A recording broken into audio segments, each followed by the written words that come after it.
What's good, everybody? It's King Echo back one more time, and for the first time ever, we at DreamCon. I'm here with Mr. Yami Yugi. Look at the fit. Y'all see the fit? You can't. It's undeniable, man. Hey, Mike, man, nice to meet you. Nice to meet I got you. one question for you today. What's up? How does it feel to be a black man who loves anime? Like, what does that community mean to you, being a black man who loves anime? I mean, look around. It means everything. You see all your people. You can be yourself and not get judged. Yeah.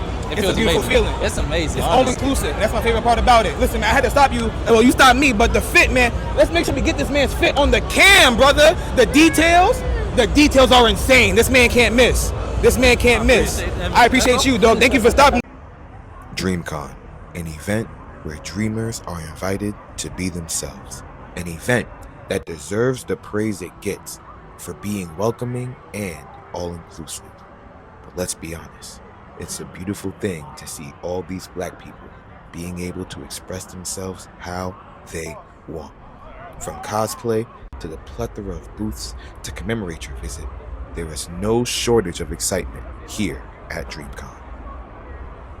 Welcome back, everybody. It's your boy King Echo one more time, back at DreamCon, and we got here with us today? Hey, we got your boy Azu, aka Azu Cosplay. What's going on, fam? My man got the fire Frankie fit, sir. the super, you feel me? Yeah, holding it down. I got one question for you, brother. One question only. As a black man in the anime space, how does Dream... Blessed, makes me feel welcome, makes me feel happy. Love seeing everybody in their great ass cosplays looking black, blessed, and highly favored. Amen. Love that shit, man. Black, blessed, and highly favored. Look. And I got this creator badge on, man. So I'm feeling blessed, feeling excited, glad to be here. So Amen. Hey, wonderful question, man. Appreciate you. That's all I got for you, brother. Hey, thank you for stopping by. Absolutely, man. Stay Frankie. Yeah, you feel me? Keep it super. I appreciate you, dog. Thank you. Not only did the convention center have a lot of events inside, but outside, you could take a break and pop into the game truck to rest your feet and challenge your friends in the myriad of games they have.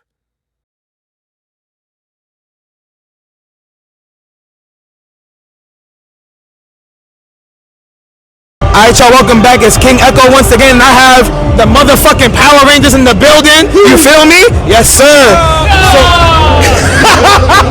So I gotta know, as black men in this field, how does it feel to be at DreamCon? As someone who can be authentically themselves, how does it feel to be here right now? Okay, so this is our third year for most of us. Okay. So the reason we keep coming back every year is because it just feels so good to be free. Yes. It feels good to step outside of that box that we have to be in every week. Yeah. So like you see, we made out the group chat. I mean, we Power Rangers, out the group bro. chat. Out the group chat, we a whole squad, bro. And I will say we got one of the hardest fits this year. You ain't lying. Debating the comments. I don't know what to say, but yeah, that's I'm it. not wrong. The fit, and commend you, my brother, for being the pink one, taking down. You feel me? Gotta respect that easily. You feel me? So, who else? Y'all want to talk about it? How you feel about being black men in this field in the anime? I have been. Repeat the question. What are we doing? So, being black, loving anime, being at DreamCon, how does it make you feel? Like, what does it mean to you? Okay. That's a pretty good question. So, I try my best. first off, my name is Kyle. I'm one of the members of Dr. Union and Jesse. All platforms, baby. So, moving on. As far as being black, it's awesome. I love it. I love being around anybody like me, especially outside of events like this, but especially for shit like this, because we all get to come do things that we like to do, be all the ones that we like to be. You get to see people dress up and become whoever they want to be. No judgment, no flex, no nothing, no cap, no stunt. So that I enjoy, the authenticity too. But as far as being surrounded by like people like us, for us, and all that extra stuff, I would come to this and only this. I would never leave my house unless it's for another DreamCon. But y'all don't be doing it enough.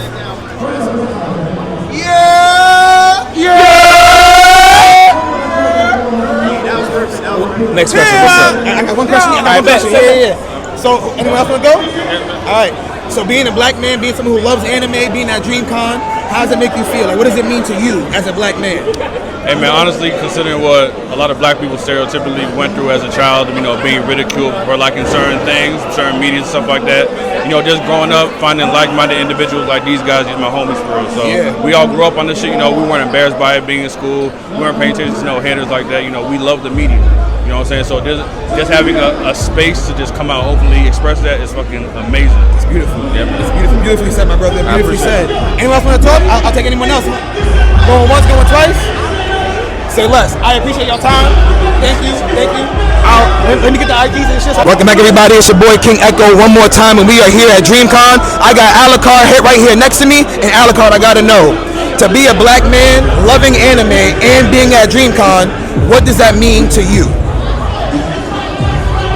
It means being a fuck mothering vampire. No, it's always a blessing, you know, being able to find like a community of like-minded black people. Cause you know, like when we was young, it wasn't cool or whatever. But like now, it's completely fine. It's cool. Like you can be yourself, like whatever, do whatever. And the fact that you know we grown, we niggas with money, bro. Like doing this shit like as a kid was impossible. But now, like, come on, bro. Like, so I'm just happy to be able to come to something like this. You know, much love. You doing your thing, you know what I'm saying? Y'all doing your thing too. Absolutely. Appreciate you, brother. Appreciate you. Yeah. I gotta say, it's my first time here. I heard it's your third. And that's a beautiful thing, man. So, this being your third, what has changed over the years? What have you seen change?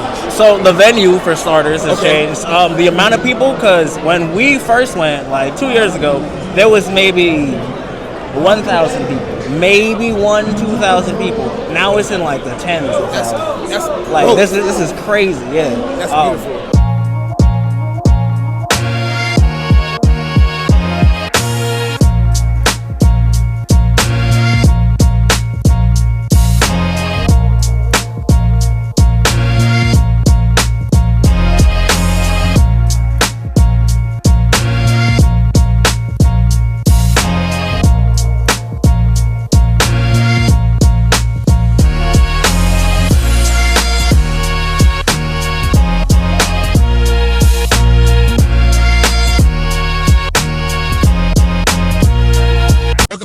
It's King Echo, and I'm here with a man who probably needs no introduction for real, but go ahead and tell me what you know. It's your boy SS Blade. Yes, sir. So, Blaze, my question today for you is, how do you think anime has impacted the black community? All right, so I'm going to try to answer it by, I guess, answering it for myself in a good way.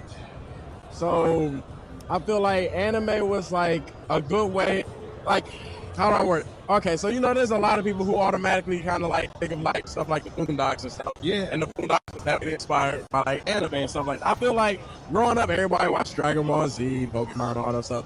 But I feel like at least now, it's the way that it's creating is something different.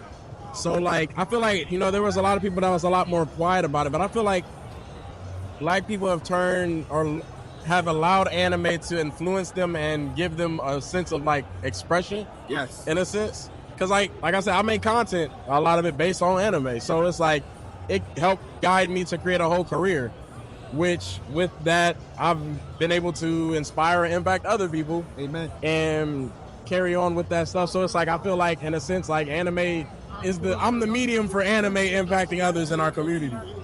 And it just gives a lot of people ideas, inspiration. Like you see amazing art like this. Oh yeah. Serves a bridge for us. Yeah, so I feel like it's a good bridge for our creativity. And I feel like it's a good way that black people have been able to express that. So I would say that's how I would best describe how anime has affected our community. Because that's beautiful, brother. Yeah. Thank you for that. Everyone, it's King Echo. We're here for day 2 at DreamCon. And tell me who you are, please. My name is Deja. Deja, my question for you today is, how do you think anime has impacted the black community? I think anime has impacted the black community by being just like helping people understand that they can feel emotions. Because most of the animes I watch, they cry, they do all that good stuff. But you know, black men have a hard time expressing emotions and stuff. So I just feel like it helps black men more to, you know, express their feelings and talk about certain stuff. You know, that's actually beautiful. I never thought about that because I've cried for a couple of anime. Yeah, in my see, life, that's what so, I'm saying. It's like, and it's more relatable too, because you know they go through struggles, and it's more relatable to the struggles we go through as a black community as a whole. So that was a beautiful answer. Thank you. Thank you so much for that. To end day 2, we have Voodoo Donuts. These were insane. Voodoo Doll, Sprinkle Cake, Old Dirty Bastard in the back, Churro Cheesecake I just picked up, Mango Tango, Butterfingerer. 10 out of 10, all of them.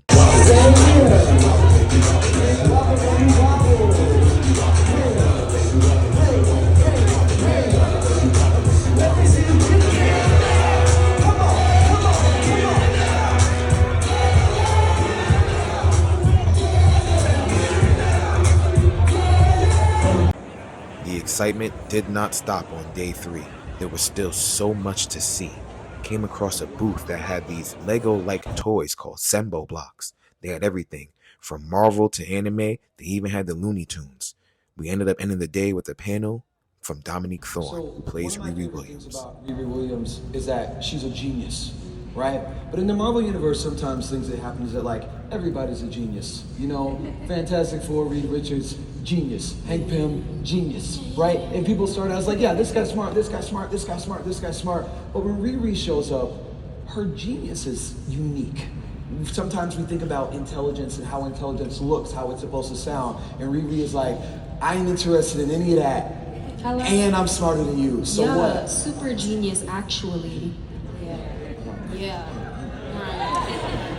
Through a character like Riri, young black girls get to see a genius who looks like them, who sounds like them, that comes from a place where they come from. Can you tell us about how that feels, the things about that that make you joyful, but also some of the responsibility that you feel holding a role like that? Yeah, I think a lot of times when you walk into a space such as this one that you're describing, the role of a genius that has so many pre-existing and also preconceived ideas that fit into archetypes and stereotypes that are, but mostly are not you, it can always be intimidating. And I think that it can also be really deflating. And it feels like the expectation, like a really easy expectation to have lined up with this. I mean, we all understand the passion and the energy that comes from the MCU fandom, you know? This is a full, complete universe, and so many of us love it because of that fullness, because of that richness, because of the depth that they take the times to go into and through, and to make sure that everybody has something to hold on to, and to everyone has a favorite part, a favorite character, a favorite corner of this gigantic universe.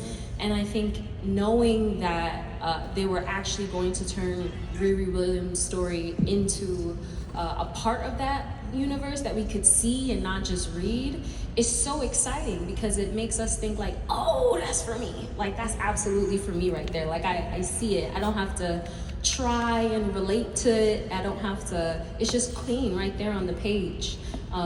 And that, I think, is more so than anything what I hoped to be able to translate to when you do see her and hear her off the page. Like, there is no watering down, there is no diluting of that, what is written, and this, what we see.